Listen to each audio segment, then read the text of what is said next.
Hello, dear student. We have learned about pituitary gland in our previous lecture. Now we will discuss about thyroid gland in this lecture. In this lecture, we learn about hormones which are produced by thyroid gland and their effect in our body, how they regulate our body metabolism. Here you can see the thyroid gland where it is situated. The thyroid gland is situated in the neck, यानी कि हमारे गले में होती है, इन front of लैरिंग्स and trachea. Front of लैरिंग्स and trachea. लैरिंग्स का मतलब स्वर पेटी होती है जिसमें से हमारा ध्वनि यंत्र होता है, उसको लैरिंग्स बोलते हैं. ट्रेकिया का मतलब होता है श्वास की नली जो होती है, वहाँ उसके आगे की पोर्शन में ये रहती है. बरोबर, यहाँ फिगर भी आप देख सकते हो. तो here you can see this region is called trachea. This region is called trachea and this part is called, ये शेडिंग किया हुआ जो भाग है वो होता है, उसको हम बोलते हैं लैरिंग्स. तो लैरिंग्स और ट्रेकिया के आगे ये जो बटरफ्लाई शेप स्ट्रक्चर आप देख रहे हो वो थायराइड कार्टिलेज है, और उसके पीछे ही थायराइड ग्लैंड जो होती है वो जुड़ी हुई रहती है. तो थायराइड ग्लैंड जो होती है वो यहाँ पे उसका लोब दिखाया है. तो आप अगर लोब देख नहीं सकते तो मैं आपको यहाँ थोड़ा पेन से भी ड्रॉ करके दिखाने का प्रयत्न कर रहा हूँ. तो ये जो है देख सकते हो आप, पेन से जो ड्रॉ कर रहा हूँ वो थायराइड ग्लैंड का एक पोर्शन है, वो लेफ़्ट साइड का पोर्शन है, उसको हम लेफ़्ट लोब बोलेंगे. तो ये जो है वो लेफ़्ट लोब है, देख सकते हो आप. और वैसे ही एक स्ट्रक्चर जो है वो राइट साइड पे होता है, ये आप देख रहे हो, मैं ड्रॉ कर रहा हूँ, तो उसको हम राइट लोब बोलते हैं. तो इस तरह से ये जो तुम देख रहे हो मैंने पेन से ड्रॉ कर दिया है, वो हाईलाइन थायराइड कार्टिलेज से जुड़ी ये बटरफ्लाई शेप स्ट्रक्चर है. Left lobe of thyroid gland, right lobe of thyroid gland. तो यहाँ पे हमारी थायराइड ग्लैंड, हमारा जो गले का पोर्शन रहता है वहाँ पे आप देख सकते हो. बरोबर है. तो ये जो सेंटेंस लिखा है उसमें आप समझ गए होंगे. Level of 5th 6th and 7th तक सर्वाइकल एंड थोरेसिक वर्टिब्रा, यानी कि 5वीं 6ठी और 7वीं जो गले की वर्टिब्रेट होती है और पहली वो छाती की जो वर्टिब्रेट होती है उसके आसपास ये रहते हैं. It is a highly vascular gland that weighs about 25 gram and is surrounded by a fibrous capsule. ये जो हमारी ग्लैंड होती है वो हाईली वास्कुलर, यानी कि जो हमारी ब्लड वेसल जो होती है उससे घिरी रहती है. उसके आसपास पूरा का पूरा ब्लड वेसल का एक नेटवर्क रहता है. तो उसके हिसाब से यहाँ पे हाईली वास्कुलर ग्लैंड लिखा हुआ है. Surrounded by fibrous capsule. It resembles a butterfly in shape, consist of 2 lobes. हमने दिखाया आपको 2 लोब्स होते हैं, one on either side of thyroid cartilage and upper cartilaginous ring of trachea. तो हमारे ट्रेकिया के ऊपर रहता है. द लोब्स आर जॉइंट. ये जो मैंने आपको फिगर में 2 लोब्स दिखाए थे वो एक दूसरे के साथ narrow isthmus lining in front of trachea. वो नैरो इथमस लाइनिंग के थ्रू, देखो आप यहाँ पे फिगर में फिर से देखो, ये जो होती है वो इथमस लाइन है, बहुत ही पतली सी, बहुत ही सकड़ी पतली. तो यहाँ लिखा है इथमस ऑफ थायराइड ग्लैंड. तो ये जो पोर्शन है मैंने दिखा है उसके वजह से 2 लोब जुड़े हुए रहते हैं. द लोब्स आर रफली कॉन शेप्ड. दोनों लोब अगर आप देखोगे तो जो हमारा आइसक्रीम का कोन होता है उसके रिगार्डिंग, इसके रिलेटेड थोड़ा सा शेप दिखाई देता है. And are about 5 cm long and 3 cm wide. तो ये जो वेट है यहाँ पे लिखा हुआ है 25 ग्राम्स. ये जो लेंथ और विड्थ है वो आपको याद रखनी पड़ेगी. The gland is compose by large spherical follicle ये जो ग्लैंड होती है वो फॉलिकल से बनी हुई रहती है। फॉलिकल का मतलब होता है छोटे छोटे अंगूर के दाने जैसे खाने, अंगूर के दाने जैसे स्ट्रक्चर्स, वो फॉलिकल से बने हुए रहते हैं फ्रॉम क्यूबोइडल एपिथेलियम। जो हमारी क्यूबोइडल एपिथेलियम जो है होती है उससे ये ग्लैंड बनी है। आपको एपिथेलियम में सब पढ़ा है। This secret the stone colloid, this secret a store colloid. Store यानी कि उसके अंदर जो जमा रहता है वो कोलोइडल, कोलोइडल का मतलब होता है हम हनी, हनी आपने खाया हुआ है वो कैसा गाढ़ा होता है, वो उसी की तरह की स्ट्रक्चर उसको कोलोइडल बोलते हैं, थोड़ा चिकना और गट। तो this secret a store colloid यानी कि ऐसा कोई प्रवाही है जो उसको बाहर भेजता है। A thick sticky protein material, ये जो मटेरियल है कोलोइडल मटेरियल है वो प्रोटीन का बना हुआ रहता है। Between the follicles are parafollicular cells, follicle के बीच में जो मैंने बोला अंगूर के दाने जैसी रचना होती है उसके बीच बीच में पैराफोलिकुलर सेल रहते हैं। Slightly in groups they secret hormone calcitonin. तो जो पैराफोलिकल सेल्स होते हैं वो कैल्सिटोनिन हार्मोन को सीक्रेट करते हैं। तो आपको दिमाग में ऐसा होगा ही कि सर ये पैराफोलिकुलर सेल है वो कैल्सिटोनिन रिलीज करते हैं, तो जो फोलिकल होता है वो अंगूर के दाने जैसा वो क्या सीक्रेट करेगा, तो वो आयोडीन वाला जो स्राव होता है जिसको हम थायरोक्सिन बोलते हैं, T3 T4, वो उसमें से सीक्रेट रहता है। तो कैल्सिटोनिन पैराफोलिकुलर सेल के अंदर से सीक्रेट होने वाला हार्मोन है। यहाँ मैंने एक फिगर भी ड्रॉ आउट की हुई है, तो फिगर के रिगार्डिंग आप समझ सकते हो कि वो कैसे थायरॉयड ग्लैंड कहाँ पे रहेगी। थायरॉयड ग्लैंड के जो गले का जो रीजन है उसके आसपास आप देख सकते हो हार्ट में से निकलने वाली जो मेन नस होती है, मेन आर्टरी होती है, वो आर्टरी भी आप वहाँ से पास आउट होते हुए देख सकते हो। और वेन्स भी आपको दिखाई देगी, यहाँ पे जुगुलर वेन दिख, ये वेन है। वेन में, वेन क्या करती है तो ब्लड को हार्ट के तरफ, ब्लड को हार्ट के तरफ फ्लो करती है। तो ये जुगुलर वेन है वो हार्ट में ब्लड सप्लाई करेगी। और ये जो आर्टरी है बरोबर, ये जो ये आर्टरी दिख रही है आपको शेडिंग वाली इस तरफ और इस तरफ, वो कैरोटिड आर्टरी है। और वो कैरोटिड आर्टरी गले में से पसार होते हुए वो हमारे क्रेनियल पोर्शन में जाती है, यानी कि हमारे मस्तिष्क की ओर जाती है। तो एक्सटर्नल कैरोटिड आर्टरी यहाँ पे लिखा है, लेकिन ये पूरी कैरोटिड आर्टरीज है। ये आर्टरीज हमारे ट्रेकिया के आसपास रहती है, आप भी देख सकते हो अपने गले पे। तो ये आर्टरी भी और वेन भी आपको समझ में आएगा। ये जो स्ट्रक्चर दिखाई देता है वो जालीदार, वो उसमें लिखा है सुपीरियर थायरॉयड आर्टरी और वेन, जो ऊपर की तरफ से नीचे की तरफ आ रही है। और यहाँ पे नीचे इंफीरियर थायरॉयड आर्टरी है, वो जो नीचे से ऊपर की ओर जा रही है। तो नीचे से जो आर्टरी जाती है उसको इंफीरियर बोलेंगे, ऊपर से जो आएगी उसको सुपीरियर बोलेंगे। तो ऐसे उसका ब्लड सप्लाई रहता है। तो हम अभी ब्लड सप्लाई देखने वाले हैं। तो ब्लड सप्लाई में हमें ये सारी चीज़ें याद रखनी पड़ेगी। तो यहाँ लिखा है blood and nerve supply, the arterial blood supply to the gland is through the superior and inferior. ऊपर से आने वाली एक नस होती है और नीचे से आने वाली दूसरी, उसको सुपीरियर और इंफीरियर ऐसा नाम बोलेंगे, हमने आपको दिखाया है। The superior thyroid artery is a branch of external carotid artery.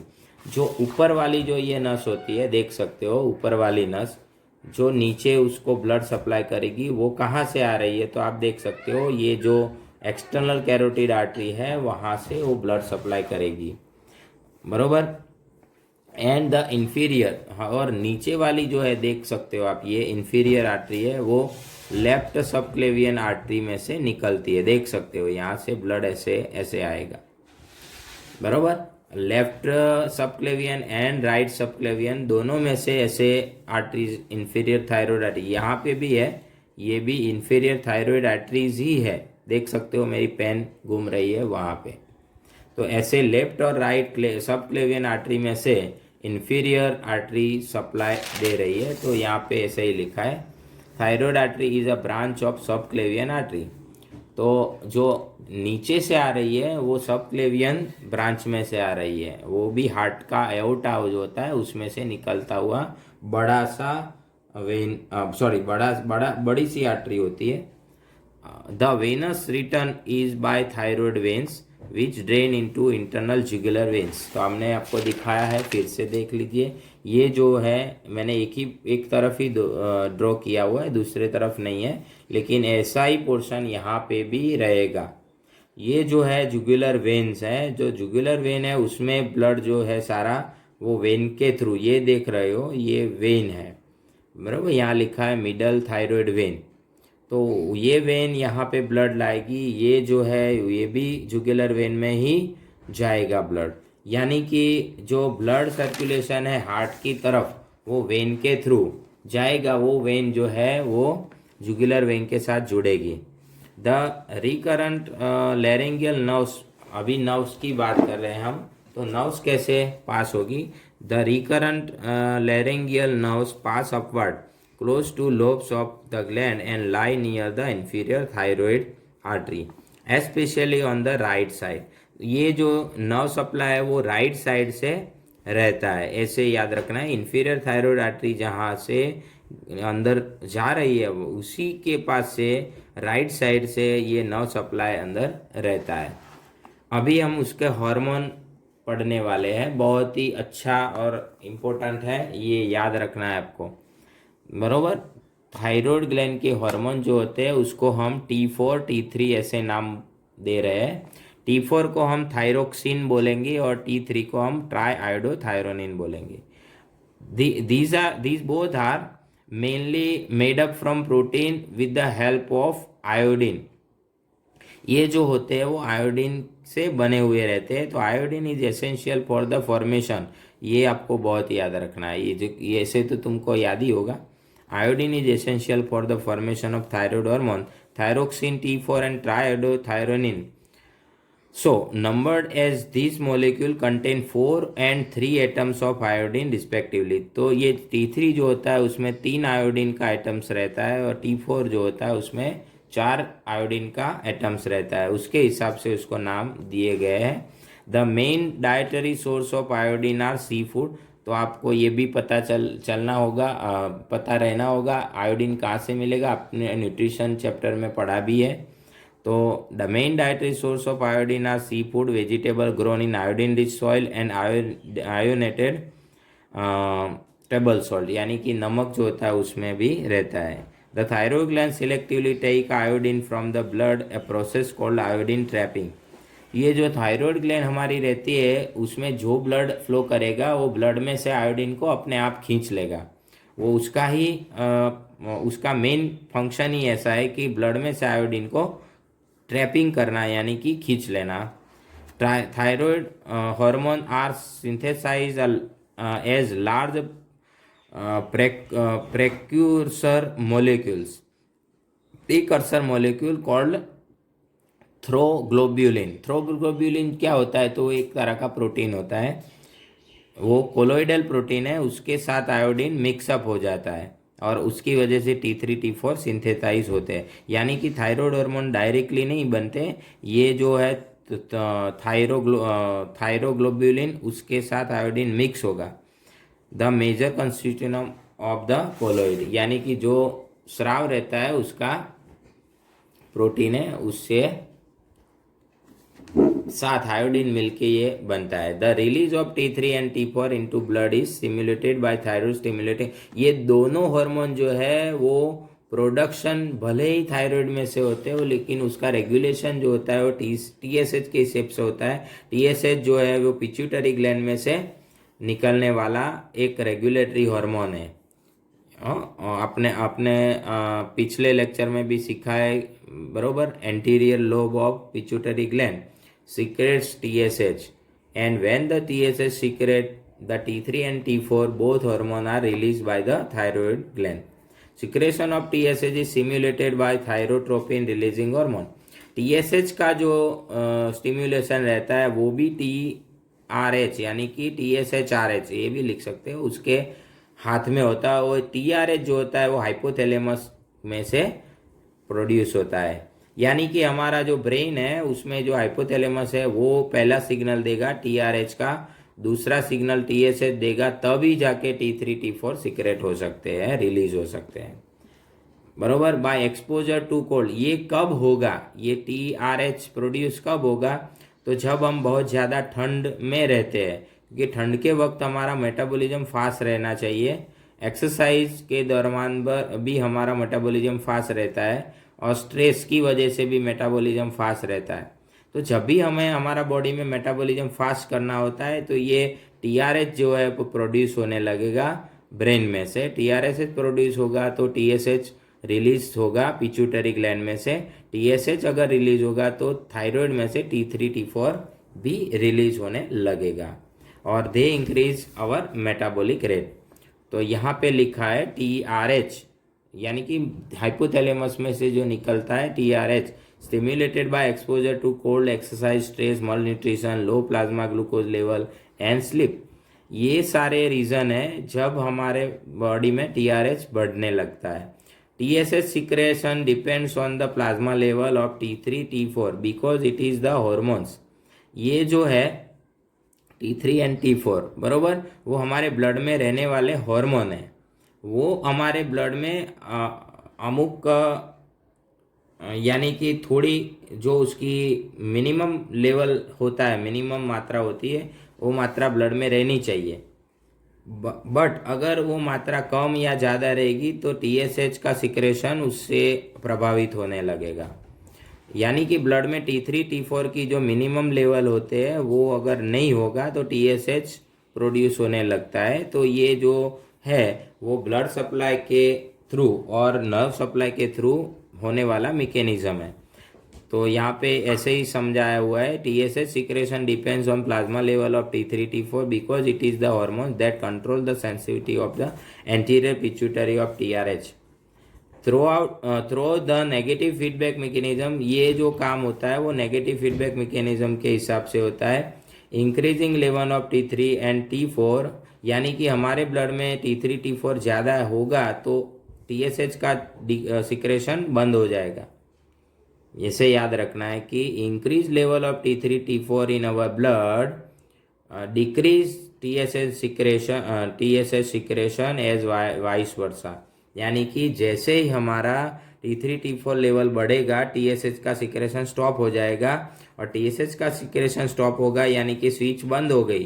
तो ये स्विच अगर बंद होती है तो TSH secretion trigger the T3 and T4 T3 और T4 रिलीज, यानी कि T3 T4 रिलीज बंद कर देगा। डाइटरी आयोडीन, ये याद रखना है, dietary iodine deficiency greatly increase. अगर हमारा बॉडी में आयोडीन कम रहता है, खाने में आयोडीन कम रहेगा तो dietary deficiency increase TSH secretion causing proliferation of thyroid gland. यानी कि हमारी जो गले की ये जो ग्लैंड है उसमें सूजन सा आ जाएगा, पूरा बलून के जैसे फूलने लगेगा। वो प्रोसेस को हम प्रोलिफरेशन कहते हैं। प्रोलिफरेशन का मतलब बलून के जैसा फूलना। तो हमारी जो ग्लैंड होती है वो ऐसे बड़ी हो जाएगी, गले में फुग्गा जैसी बड़ी हो जाएगी। And enlargement of the gland, secretion of T3 and T4 begin in about 3rd month of fetal life. तुम्हारे जीवन के अस्तित्व के तीसरे महीने से ही ये सीक्रेट होना चालू हो जाते हैं। कोई भी बच्चा हो उसका अगर बर्थ नहीं हुआ है फिर भी उसके माता के जो यूटेरस में उसका जो स्टैंड रहता है, एम्ब्रियोटिकल डेवलपमेंट जो होता है उसका 3rd जो महीना होता है उसमें ये सीक्रेट होना चालू हो जाता है in the mother वूम।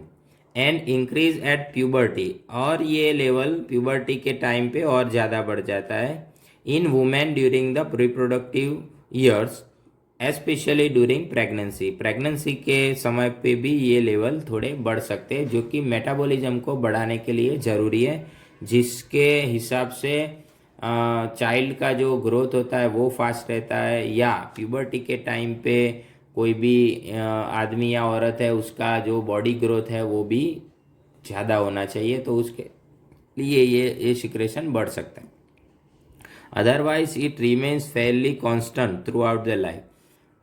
Otherwise it remains constant in other through out the life, यानी कि जीवन के बाकी समय में ये नॉर्मल रेंज में रहता है। अब 2 थायराइड हार्मोन, ये 2 थायराइड हार्मोन हमने देखे, उसमें से T4 है वो बहुत ही ज़्यादा मात्रा में चाहिए होता है और ज़्यादा मात्रा में काम भी करता है। T4 is much abundant, however it is less potent then T3। उसका लाइफ जो होता है वो कम रहता है, मात्रा ज़्यादा होती है लेकिन लाइफ कम रहता है, और इफ़ेक्टिवनेस भी थोड़े समय के लिए ही रहती है। उसके हिसाब से उसका सिक्रेशन कंटिन्यूअसली ज़्यादा ही रहना चाहिए इन योर ब्लड प्लाज्मा, क्योंकि वो लेस पोटेंट है। Which is more physiologically important, most T4 is convert into T3 inside largest target sales.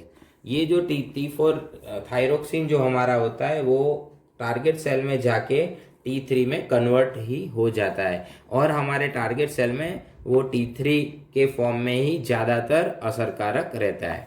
Thyroid hormone enter the cell nucleus, हमारे सेल का जो न्यूक्लियस होता है उसमें घुस जाता है, एंड रेगुलेट जीन एक्सप्रेशन, हमारे जो जनीन होते हैं हेरिडिटी के लिए जो जीन्स होते हैं डीएनए के बने हुए, वो उसका एक्सप्रेशन यानी कि जनीन को प्रभावित करता है। दे इंक्रीज और डिक्रीज प्रोटीन सिंथेसिस, और हमारे हर एक सेल के अंदर प्रोटीन सिंथेसिस को भी रेगुलेट करता है। They enhance the effect other hormone adrenaline and noradrenaline, ये एड्रीनालिन और नॉरएड्रेनालिन के इफेक्ट को भी बढ़ाता है।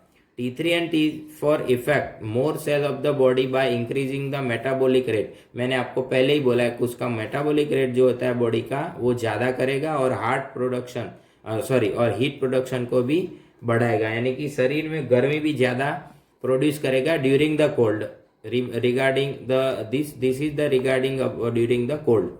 Regulating mechanism of carbohydrate protein and fats, ये जो हम उसका मेन फंक्शन रहता है पूरे के पूरे शरीर के हर एक सेल में।